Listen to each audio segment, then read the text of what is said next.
اور ہمیں غلبہ و تسلط دے کر تمام مخلوقات پر برتری عطا کی۔ چنانچہ تمام کائنات اس کی قدرت سے ہمارے زیر فرمان اور اس کی قوت و سربلندی کی بدولت ہماری اطاعت پر آمادہ ہے۔ تمام تعریف اس اللہ کے لیے ہے جس نے اپنے سوا طلب و حاجت کا ہر دروازہ ہمارے لیے بند کر دیا، تو ہم اس حاجت و احتیاج کے ہوتے ہوئے کیسے اس کی حمد سے عہدہ برآب ہو سکتے ہیں،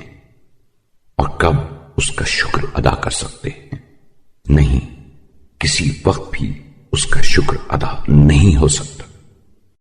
تمام تعریف اس اللہ کے لیے ہے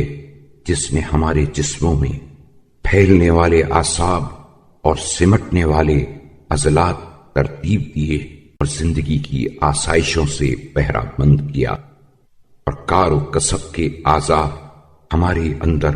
ودیت فرمائے،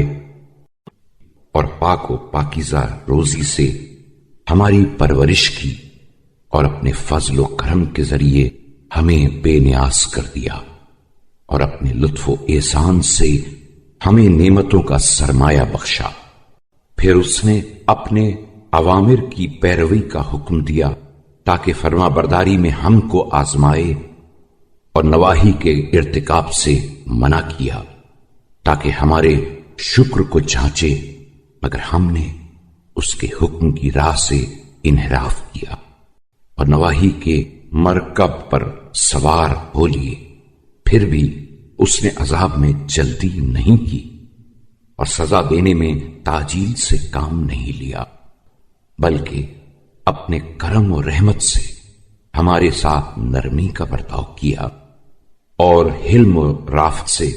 ہمارے باز آ جانے کا منتظر رہا۔